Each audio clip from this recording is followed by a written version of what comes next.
Hi friends, அஸ்ஸலாமு அலைக்கும். எல்லோரும் எப்படி இருக்கீங்க? டுடே என்ன பார்க்க போகிறோன்னா, சீரக சம்பா அரிசியில் கீ ரைஸ் எப்படி செய்கிறது அப்படின்றதான் பார்க்க போகிறோம்.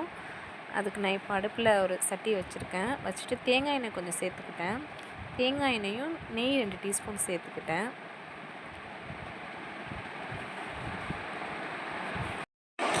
ஒன் கேஜி அளவு தான் நான் எனக்கு செய்கிறேன். ஸோ அதுக்கு வந்து ஆயிலும் கீ 2 டீஸ்பூன் சேர்த்துக்கிட்டேன். அதுக்கப்புறம் ஏலக்காய், பட்டை, கிராம்பு எல்லாமே சேர்த்துக்கோங்க. சேர்த்ததுக்கப்புறமா பிரியாணி இலை 2 சேர்த்து எல்லாமே கொஞ்சம் பொரிய விடுங்க. அது எல்லாம் கொஞ்சம் பொரிஞ்சதுக்கப்புறம் அதில் வெங்காயம் 2 மீடியம் சைஸ் வெங்காயம் கட் பண்ணி வச்சுருந்தேன், அதையும் அதில் சேர்த்துக்கிட்டேன்.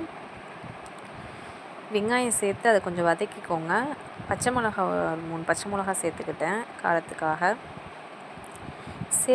சேர்த்தது கொஞ்சம் வதக்கிக்கோங்க. வெங்காயம், பச்சை மிளகாய் எல்லாம் சேர்த்து கொஞ்சம் வதக்கிக்கோங்க.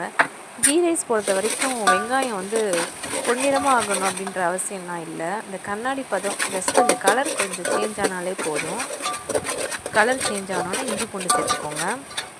இஞ்சி பூண்டு சேர்த்து கொஞ்சம் வதக்கிக்கோங்க.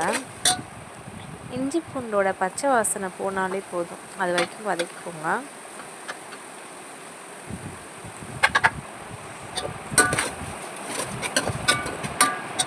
எல்லாமே சேர்த்து வதக்கினதுக்கப்புறம் புதினா ஒரு கட்டு இல்லை, கொஞ்சமாக சேர்த்துக்கோங்க போதும். புதினாவும் மல்லியும் சேர்த்தே நான் ஒரு கைப்பிடி அளவு தான் சேர்த்துருக்கேன். ஸோ எல்லாம் சேர்த்து எல்லாத்தையும் வதக்கிக்கோங்க.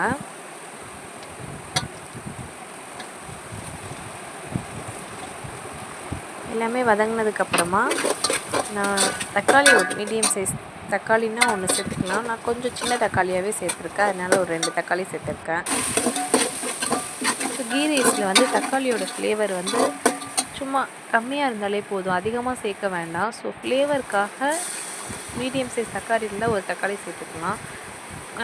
தக்காளி கொஞ்சம் சின்னதாக இருக்கிறதுனால ஒரு தக்காளி மட்டும் சேர்த்துருக்கேன். அதையும் சேர்த்து வதக்கினதுக்கப்புறம் தயிர் கொஞ்சமாக சேர்த்துக்கோங்க. தயிர் எதுக்காக சேர்க்குறோன்னா, சாப்பாடு நம்மளுக்கு வந்து உதிரி உதிரியாக கிடைக்கும்.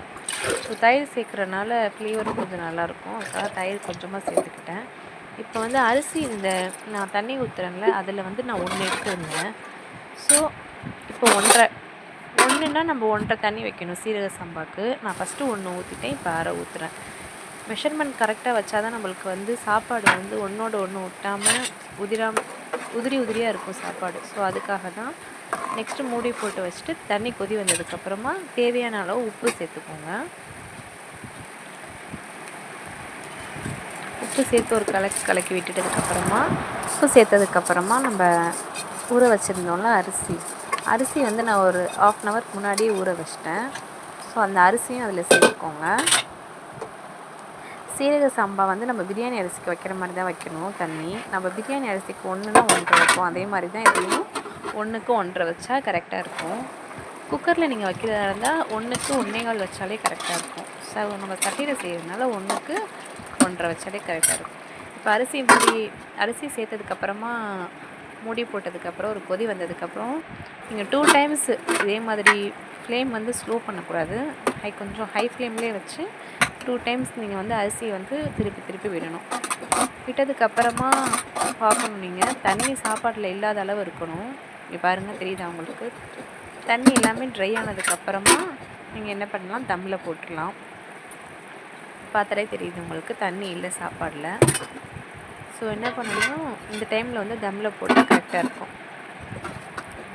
சட்டியை எடுத்துகிட்டு ஒரு தோசை தவா வச்சுக்கிட்டேன்னா தோசை தவா வச்சுட்டு அது மேலே சட்டியை வச்சு வெயிட் வச்சுக்கிறேன். மேலே ஒரு 10 நிமிஷம் தம்மில் போட்டுருங்க. 10 நிமிஷம் தம்மில் இருக்கட்டும். ஃப்ளேம் வந்து நம்ம ஒரு 5 நிமிட்ஸ் வந்து ஹை ஃப்ளேமில் வச்சுட்டு அதுக்கப்புறமா நம்ம ஸ்லோ பண்ணணும். அவ்வளோதான். இப்போ 10 நிமிஷம் ஆகிடுச்சு. இப்போ கீ ரைஸ் ரெடி ஆகிடுச்சான்னு பார்க்கலாம். பாருங்கள், நல்லாவே சாப்பாடு பார்க்கும்போதே உங்களுக்கு தெரியும், உதிரி உதிரியாக ஒன்றோட ஒன்று ஒட்டாமல் சூப்பராக வந்திருக்கு.